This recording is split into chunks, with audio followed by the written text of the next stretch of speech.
OBC সংক্রান্ত যে বিজ্ঞপ্তি রাজ্য সরকার এনেছিলেন এবং যে বিজ্ঞপ্তিতে 140টি গোষ্ঠীকে অন্তর্ভুক্ত করা হয়েছিল, সেই বিজ্ঞপ্তির ওপর আজকের মাননীয় হাইকোর্ট ইন্টারিম স্টে অর্ডার দিলেন, অন্তর্বর্তীকালীন স্থগিতাদেশ। এই যে বিষয়টা, এই বিষয়টাতে কার লাভ হলো কার ক্ষতি হলো সেই বিষয়টা আমাদের কিন্তু ভাবতে হবে। আমাদের হলো নাকি সরকারের হলো, নাকি সেই সব ক্যান্ডিডেট যারা কলেজ কিংবা বিশ্ববিদ্যালয়ে অ্যাডমিশন নিতে চলেছে বা নিচ্ছে, ফর্ম ফিল আপ ইতিমধ্যেই শুরু হয়েছে, এসএসসি যারা পরীক্ষা দেবে তারাও ফর্ম ফিল আপ করবে, তাদের সমস্যা বা অন্যান্য চাকরির ক্ষেত্রে যে সমস্যাগুলো সেগুলো কিন্তু আমাদের ভাবতে হবে।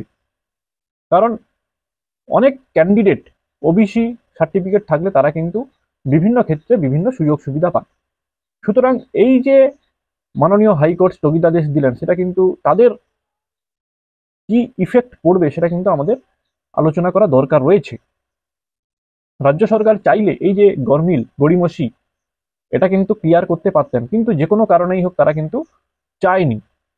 তারা একদিকে বলছে যে মাননীয় হাইকোর্ট কিংবা সুপ্রিম কোর্টের অর্ডার মেনে তারা কাজ করছেন, অপরদিকে 2024 সালে যে অর্ডারে মাননীয় হাইকোর্ট বললেন যে 2010 সালের পরবর্তী সমস্ত ওবিসি সার্টিফিকেট বাতিল, যদিও তার এগেনস্টে রাজ্য সরকার সুপ্রিম কোর্টে গেছেন, তো যে 66টি গোষ্ঠীকে বাতিল করা হয়েছিল 2024-এর অর্ডারে, সেই বাতিল 66টি গোষ্ঠীর মধ্যে 64টি গোষ্ঠীকে পুনরায় অন্তর্ভুক্ত করা হচ্ছে 2025 সালে।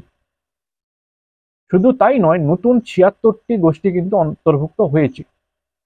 2024 সালে বাতিল 66টির মধ্যে 64 এবং নতুন 76, অর্থাৎ 64 প্লাস 76 মোট 140টি গোষ্ঠীকে অন্তর্ভুক্ত করা হয়েছে। আর এখানেই কিন্তু সমস্যাটা তৈরি হয়েছে। মাননীয় কোর্টের নির্দেশ ছিল যে সঠিকভাবে সার্ভে করে এই তালিকা প্রস্তুত করেন, কিন্তু কিভাবে প্রস্তুত হয়েছে সেটা সরকারই জানে। সরকার যদিও বলছে যে তারা সঠিকভাবে সার্ভে করেছে, কিন্তু তবুও কোথাও না কোথাও যেন একটা গরমিল রয়েছে, কোথাও না কোথাও একটা গন্ডগোল রয়েছে। সেই জন্যই মাননীয় হাইকোর্ট কিন্তু ওই বিজ্ঞপ্তির উপরে স্টে অর্ডার দিয়েছেন আজকের জুলাই মাস অবধি।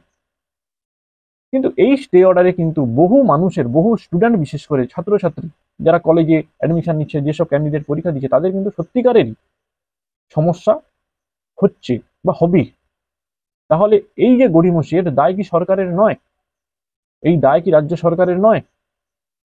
তারা পার্টিকুলার কিছু মানুষকে সুযোগ পাইয়ে দেওয়ার জন্য ওবিসি সার্টিফিকেট করে দিচ্ছেন, ওবিসি লিস্টে নাম ঢুকিয়ে দিচ্ছেন সার্ভে ছাড়া, বা যদিও সার্ভে হয়ে থাকে যেন তেন প্রকারেণ।